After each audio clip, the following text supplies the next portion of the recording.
Welcome back to the First Team. I'm Joe DeLeone, and with me is my good friend and co-host, Ryan Roberts. Today, we're going to be redoing our episode, talking about our top 10 offensive tackles in the 2025 NFL Draft for summer scouting. This is probably the only time we've ever retaped an episode, and reasoning was violently sick on Tuesday. Tried to tape through it. Was a terrible idea. Resulted in a bad show. Ryan thought it was fine. I thought that you folks deserved better. So we're going to redo it. We already know what our top 10s are. We're still going to go through them in the typical ordering in the way that we usually do. I want to quickly start, Ryan, just talking about this tackle class.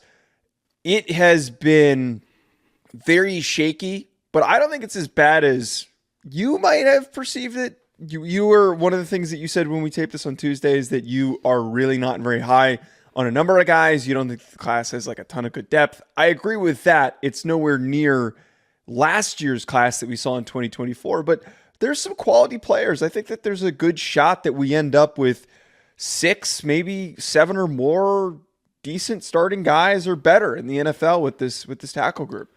Just feels like deja vu, man. It feels like this is a conversation we have already Shut up. Shut up.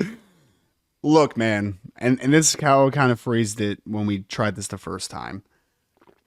There's always that battle between the previous class compared to this class, right? And that's why I think sometimes people get super excited over a class or super down on a class, is depending on what we just had, right? So like, example of tight end for a second, because we haven't done a tight end show, Joe.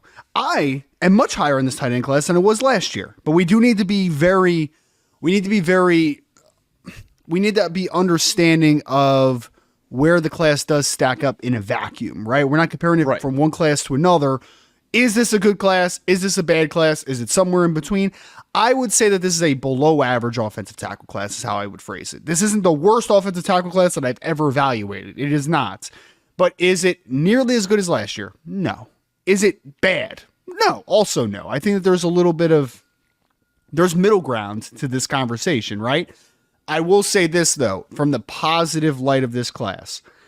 I do believe that there's a lot of wild cards in this class. And wild cards in summer scouting are good because wild cards mean, well, there's 2 avenues here. Either they don't fulfill potential and we are where we are, or they hit their potential and you start to feel a lot better about what the full quality of the class can potentially be. So I am sitting here with this class and saying there's about 4 to 5 guys that I have probably in a tier 2-ish bucket where I say that guy could really help the class because he has a lot of raw tools, he has a lot of physical ability, but he's just not there yet. So I think if you're going to be very optimistic of this offensive tackle class currently for 2025, I think you need to look at it from this lens of there's promise and potential. You just have to hope that a few guys hit for it to turn into a good class potentially.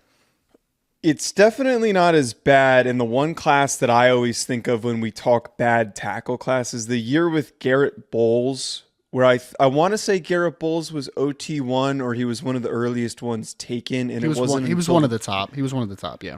But it wasn't until the very end of the first round. And then if I remember correctly, I'm going to go look up in a second. If I remember correctly, there were a lot of really bad tackles in that class that just didn't pan out. I don't think that that's going to happen. I do, though.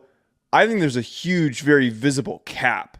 Like at maximum 4 tackles could probably go in the first round. I do not see a world that any of these guys that we're going to be talking about today, that there's going to be such an aggressive ascension that we have more than 4 that go in the first round. 4 is being very generous. Like that's being super generous. And it also comes down on how you classify and how the NFL, what team takes Jonas Savanea. Where is he projected, which is a conversation we're going to have a little bit later on. I looked it up for you because I'm a nice person that does work while you talk, right? Is 2017 is the class you're talking about. Garrett Bowles out of Utah was the first offensive tackle taken, number 20 overall in Denver. And honestly, Garrett Bowles actually ended up being a pretty good player. Like he's a pretty good NFL offensive lineman. The second offensive tackle, number 32, Ryan Ramczyk. So that one ended up being pretty dang good. But then after that one was pretty good. That was the only 2 offensive tackles in the first round. Then you had Cam Robinson in the second round. You had who else? Antonio Garcia. That was the only tackle in the second round? Was Cam Robinson? And then there were a couple guards. Third on guards. Antonio Garcia. Oh, Deion Dawkins. Deion on... Dawkins counts. Deion Dawkins counts the second round there. Yeah. Yeah. Not a great tackle class, man. Not a great tackle class. Not great depth. That is wild. Say. There's 3 starters in this group of tackles that I'm looking at right here. Yeah. And all of the rest, I don't even know if most of these guys are even on rosters anymore. I think most of these guys are out of the league. Julian Davenport to Houston. Yeah, my name went right to him. Oh, Zach Banner. Geez, man. Some of these names are blasts from the past here. It's not one of those classes. There's going to be a lot of guys, as you talked about, that could continue to grow and develop and turn out to be quality starters. As we always do, Ryan, I'm going to share my 10 through 6 from this class. Number 10 is Josh Simmons from Ohio State. Number 9 is Chase Lunt from UConn. Number 8 is Johnny Cornelius from Oregon, which has been classified as a guard or a tackle. I think that lack of tackle depth could maybe end up him being a tackle in this class. Number 7, Josh Connerly from Oregon as well. And then number 6, Arianti Ursary from Minnesota.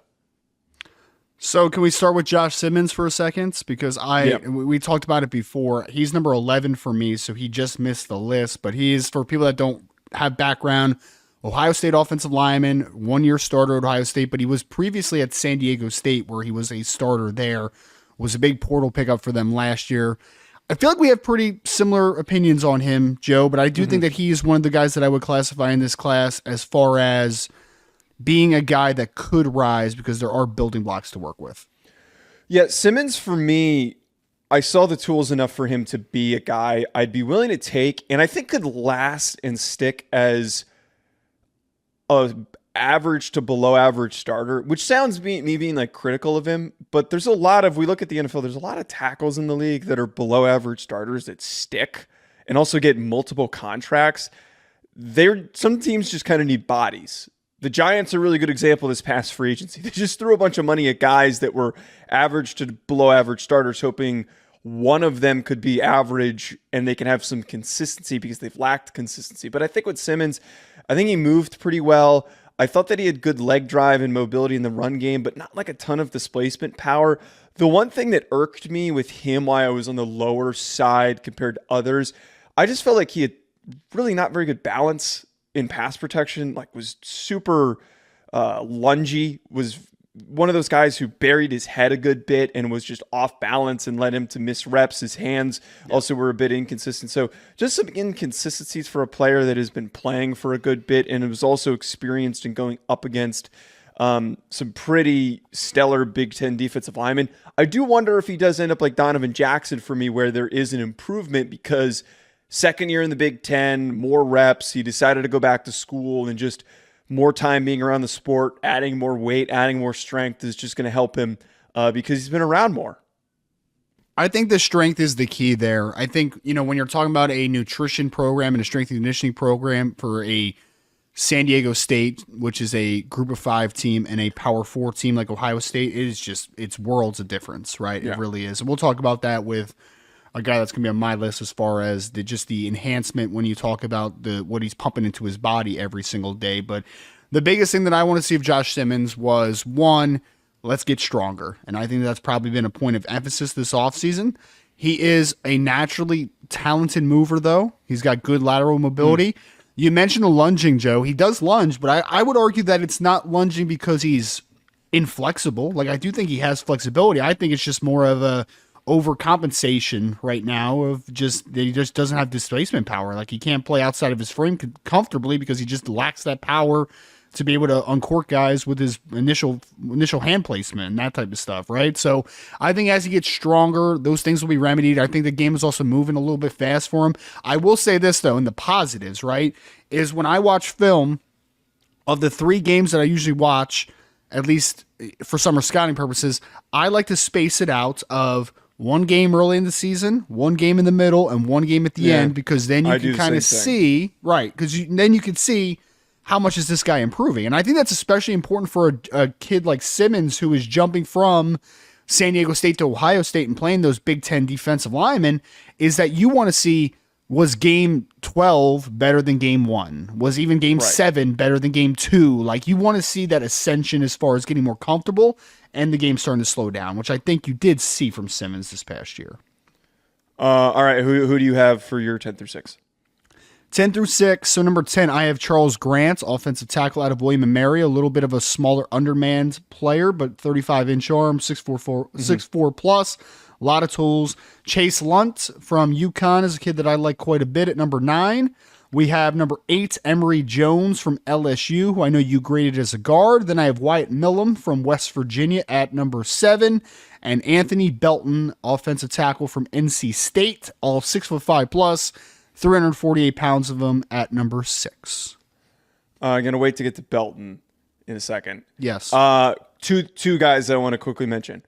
Charles Grant, man, I need to do a better job, and I'm glad that Keegan, I know you're listening now that I'm not like super tied down to RPM. I can actually share these clips of these guys.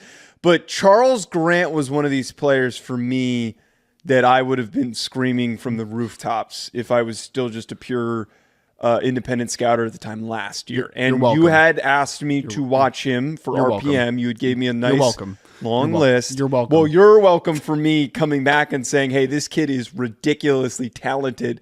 And I think the grading where you placed him as your number 10 is a very similar grade to what I threw on him as a 2022 kid. I think I had a 5th on him was what I graded him as. I have a late 4 on Charles Grant. Yeah, so we're very similar there. Very similar. He is a super unique player. And if Kiram Agamdeji went as early as he did, I really think that Charles Grant is going to be that riser throughout this process that a lot of the non-ball knowers and that are late to the party are going to be like, who's this William & Mary kid? Look, well, he's going to be your starting right tackle if if you keep joking like that. Really fluid mover. I think he's got some nice power for the fact that he was playing at 270 at one point.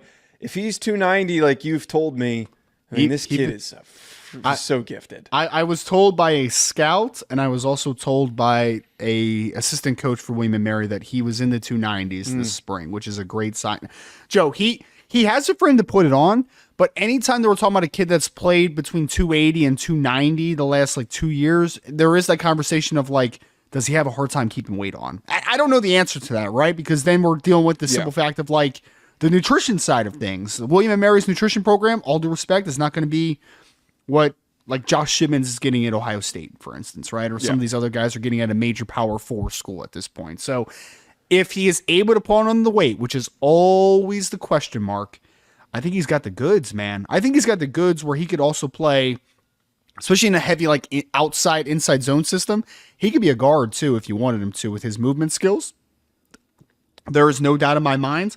But I think he is a tackle with that 35-inch arm. I just want to see, again, can you hold weight? And it's always fun when you're well above the curve. Did I tell you this, that like a week or two ago, I'm not going to say the agent's name because I'm going to be, respectful, obviously, but an agent texted me and was like, hey, man, you got to get your eyes on this Charles Grant kid from William & Mary. I'm like, brother, you're like a year and a half late, my friend. We're 2 years. We're 2 years ahead on you on that one. That was this time last year, I think, that you and I had the conversation on Charles Grant. Okay, Wyatt Milam, why?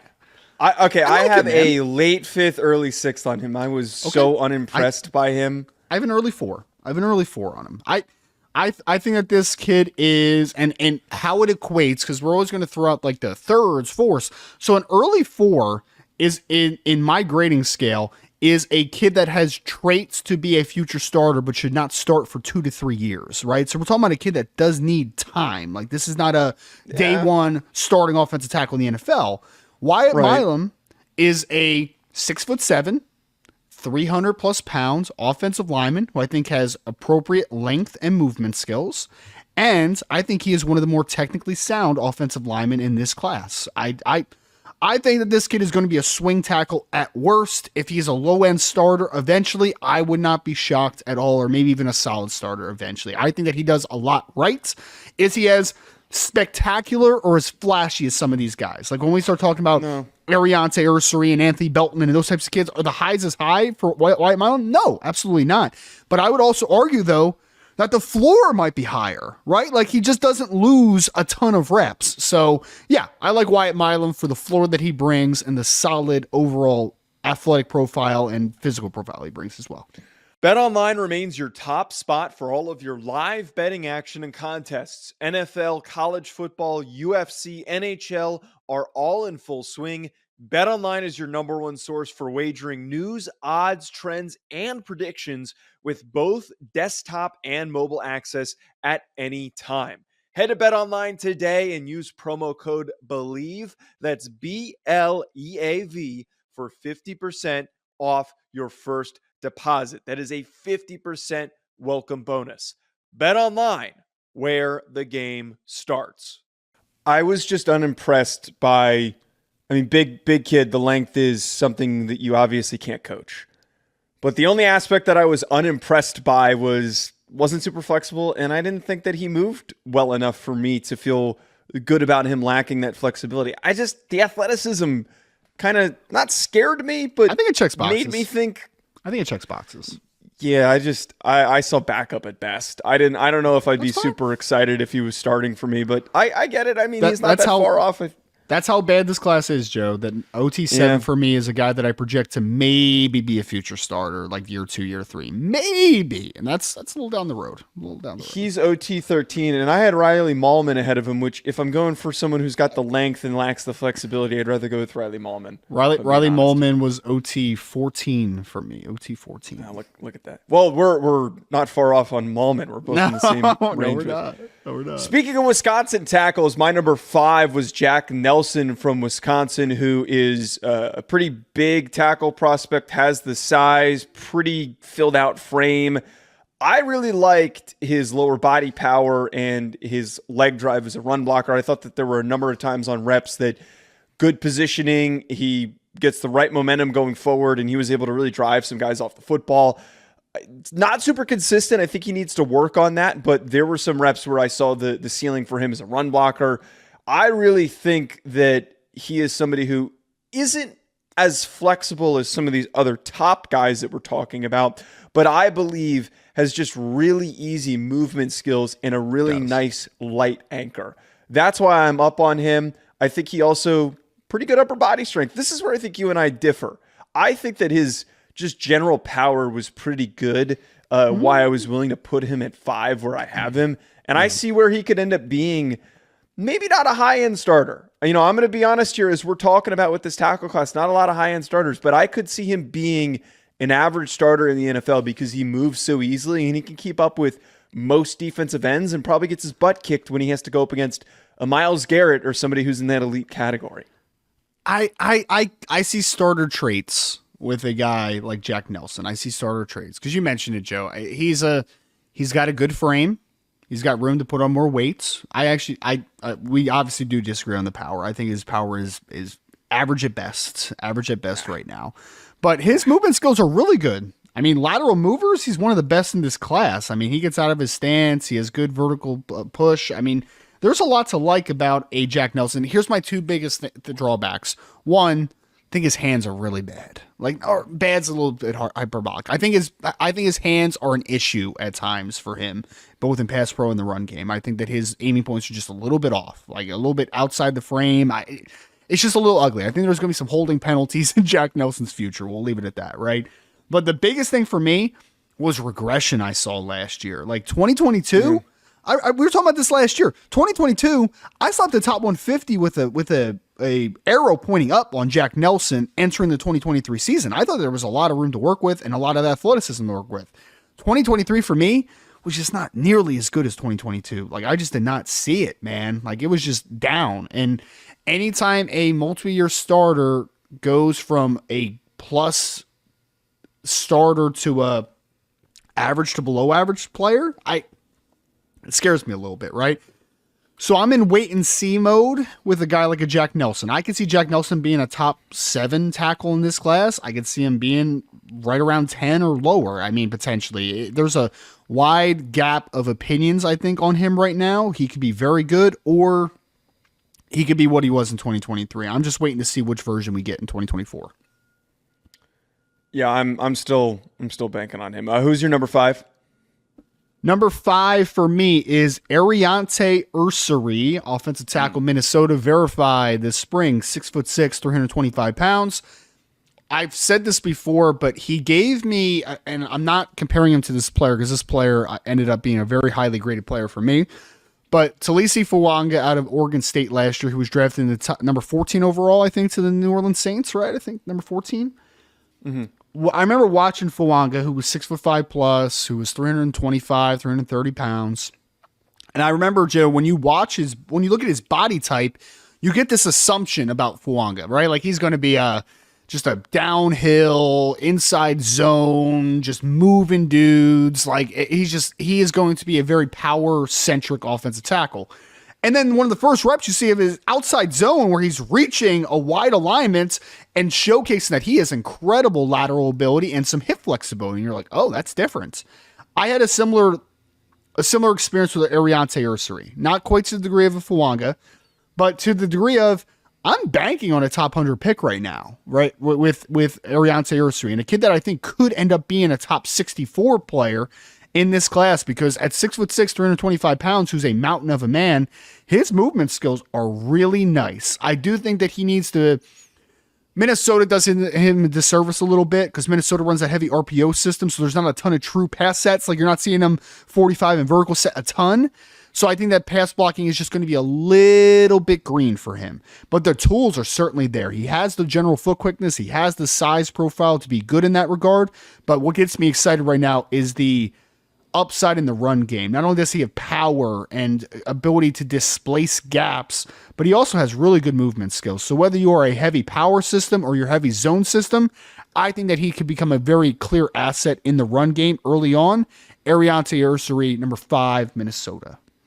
Yeah, I had an identical grade for Ursary and for Jack Nelson, so I could have really swapped either or. They're actually right next to one another, and I definitely deliberated doing that. When I posted some clips of Ursary, I like watched the clips, and I'm like, maybe I should be a little higher on him, but you did mention you see this big, I don't want to call him lumbering, but just this big hulking guy with a strong lower half, and you think kind of like with Fuanga, oh, he's not going to move really well in space. But he shines moving to the second level. I think he picks up blocks pretty easily on double teams. Like I totally see a way that Ursary ends up being a quality starting tackle in the NFL. Yes. So I really like that one as your number 5. My number 4 that I've got on this list was Anthony Belton, who you mentioned as a guy who was outside in your top 10. Belton, for me, I was super juiced outside up my top 5. He was number 6 for me. You made it sound like he was way lower for me. But You know what I meant. Yeah. Anthony Belton was the guy that I got super juiced up about because he's super big, hulking presence. He is very bendy, very flexible, very easy, light mover. He'll knock you out. He is a strong, aggressive dude, super physical in the run game. Outside of that, very erratic with his technique. There's a lot of work that needs to be done, and I'm glad that he went back to school because last cycle he certainly would have gotten buried, I think, in such a really gifted tackle class. He might have gone mid to late day 3, and he would have been considered to be a project at best. But now that he goes back, he could be one of the top tackles selected if he has a strong development this year. He leans out. His frame gets a little bit cleaner. He can move. He can really hit, and if his hands get fixed in pass protection, he doesn't hold as much, and he doesn't yank and grab and misfire as much as he does as a run blocker and a pass blocker. He could be a really big name in this class, enough so that he could end up being a late first rounder.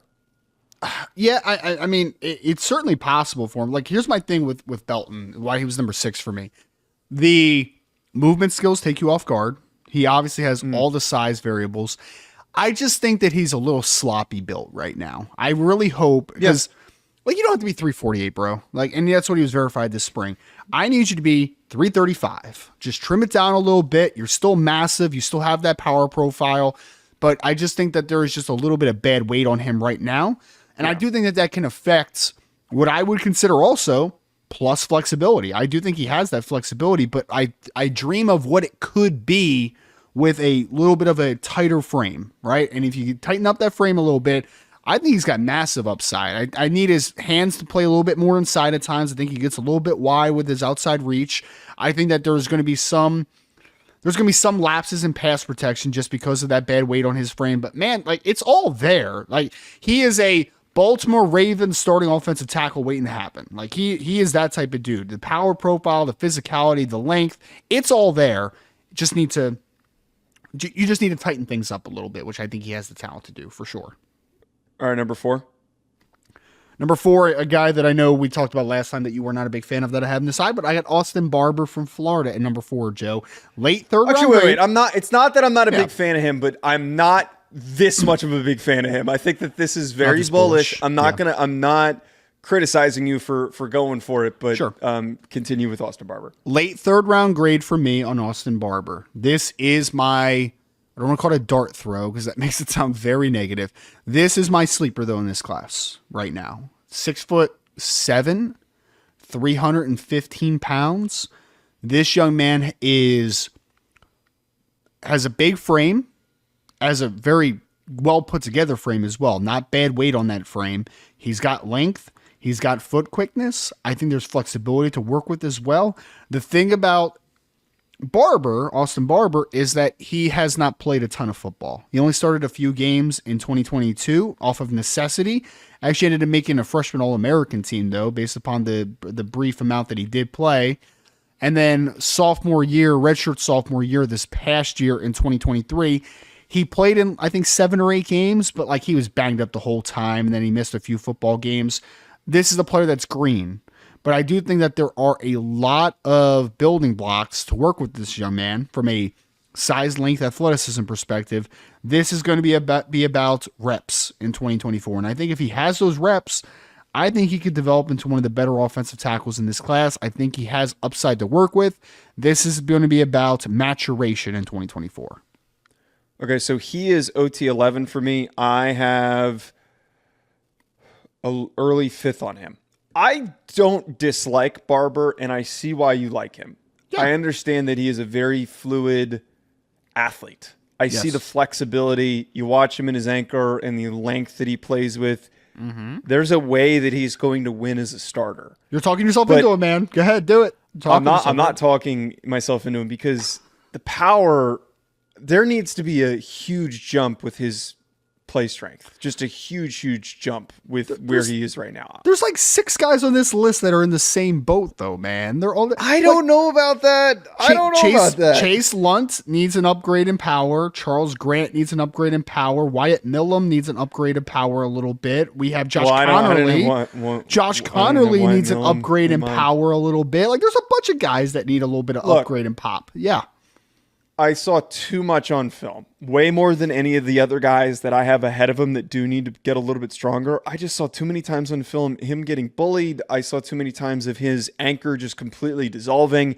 And the thing that bothers me, when guys lose reps and they start grabbing and holding and yanking, that stuff needs to get fixed. And I also thought his hand technique was a little erratic. I see there's a ceiling. I totally agree with you. There is a ceiling, but this is by definition a project. That's my only reason why I'm not in on this one.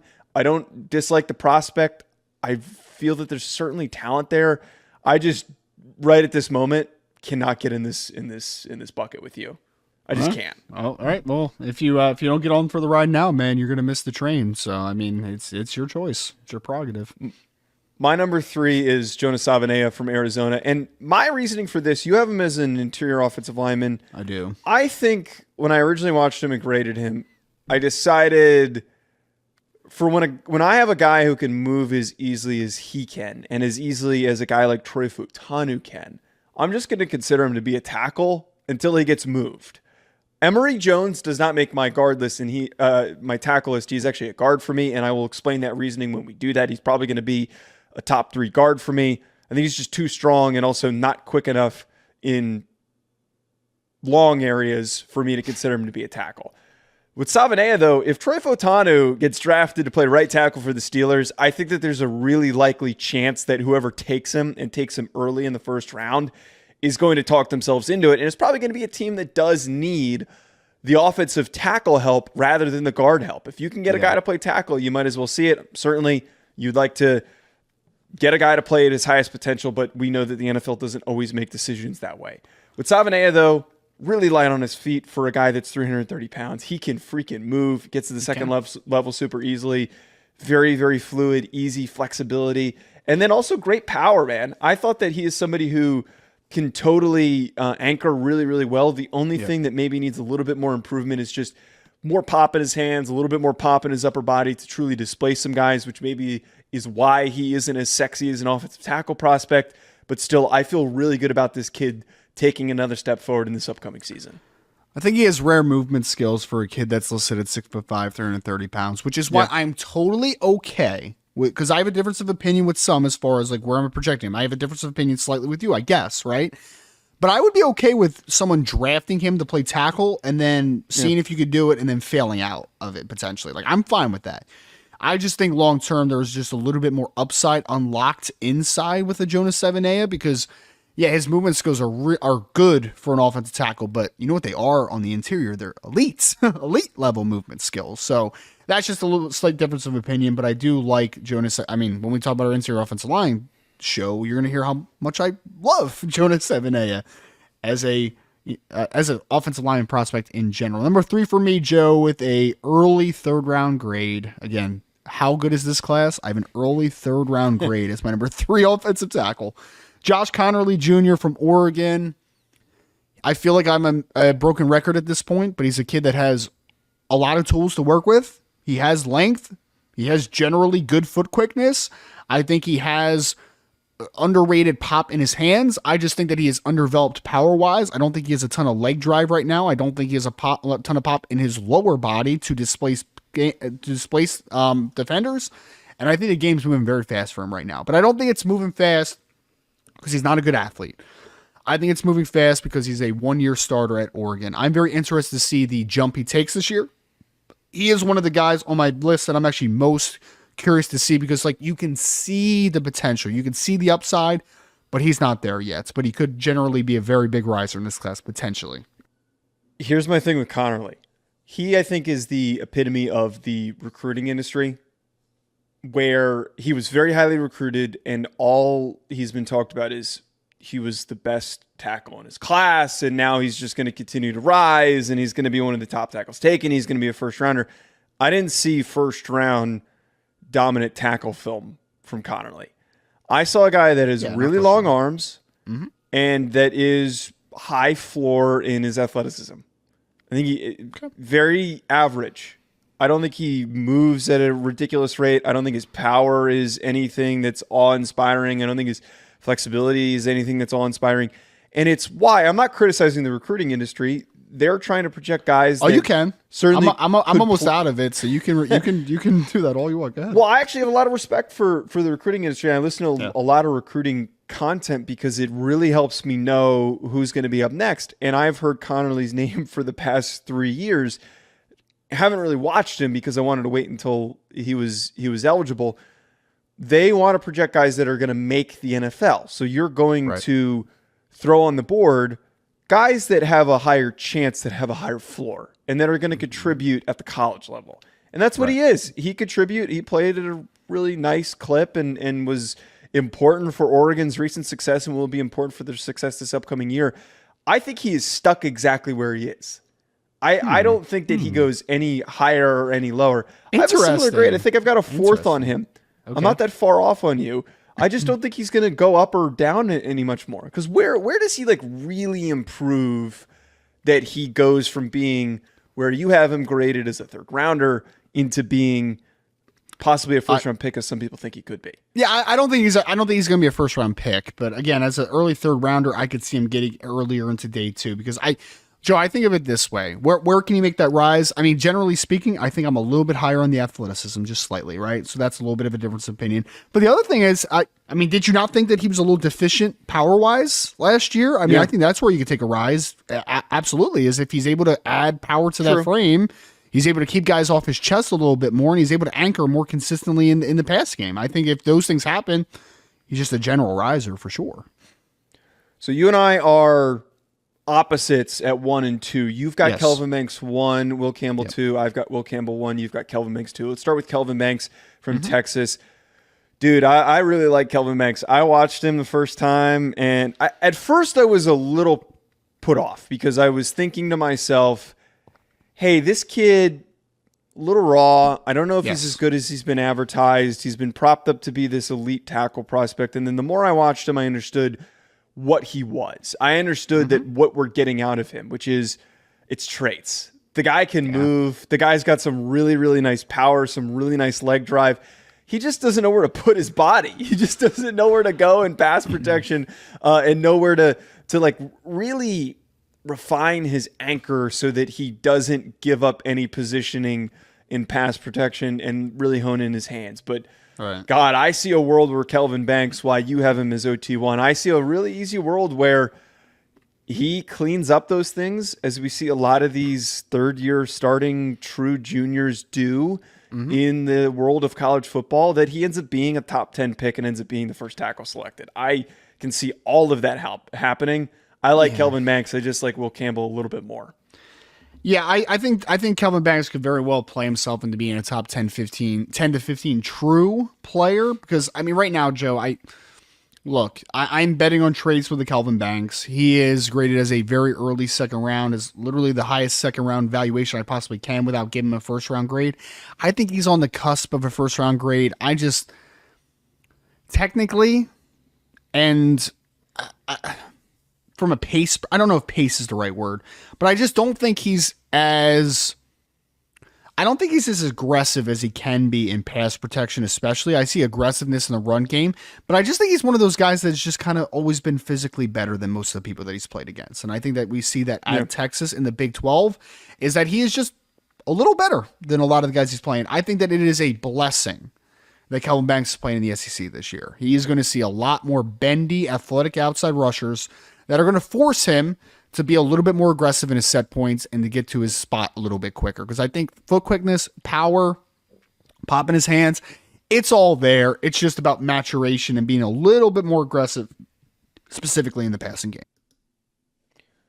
I think that Will Campbell is the perfect marriage of him having not a super high ceiling.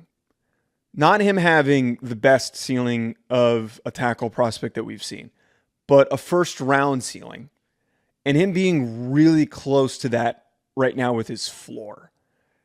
I feel at this moment as we are in summer scouting, and I really do think that this is going to change as this process goes on.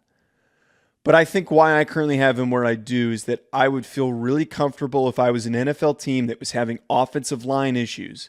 I'd feel really good about myself if I took Will Campbell, because I would know I'm getting a guy with really good technique, a really good feel for the position, that just knows where he needs to be, that has the requisite length, that has good enough movement skills and good enough power that I know his anchor is going to be money and he's going to win as many reps as possible.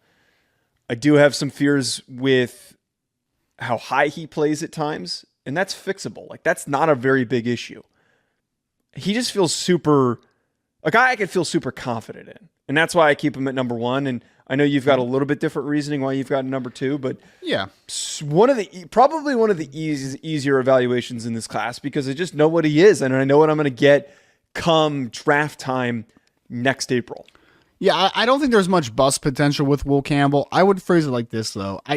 Look, him and Banks have nearly identical grades for me for different reasons. I think Banks's tools are better. I think Will Campbell's technique is much better. So, like, there's a little bit of a jockeying and positioning there. But when we're talking about summer scouting, what breaks a tie for me is upside, ultimately, right? So why do I have Banks over Campbell? Because I just think if you project him forward, I think that he just has more God-given ability. You know, Will Campbell is, I do question, and I know you mentioned it slightly, but, like, is he close to his ceiling? You know, and that's not a bad thing. That's saying that I think he's going to be a plus starter in the NFL right now, more than likely, and that's a hell of a floor to work with. But is the ceiling and the floor close to each other at this point? Because I know Banks isn't. Banks is a player that I think could take a massive jump in 2024. I don't envision Campbell being that. Like, I envision Campbell being exactly what he's been for LSU, and that's good. Like, he's just good. He's just a good player, ultimately. So that breaks the tie upside. I think that Will Campbell, if I just wanted a surefire plus starter in the NFL or starter in the NFL, I think I would be willing to gamble more on him than even a Kelvin Banks at this point. But the ceiling excites me a lot more of a Banks, which is a little bit of the tiebreaker for me. All right, that's going to do it for our offensive tackle rankings. Folks, drop a comment below. Let us know who we missed, who you would rank higher. Hit that like button, hit the subscribe button, and then if you're tuning in on audio, leave us a 5-star review, and we will get back to you later on in the week.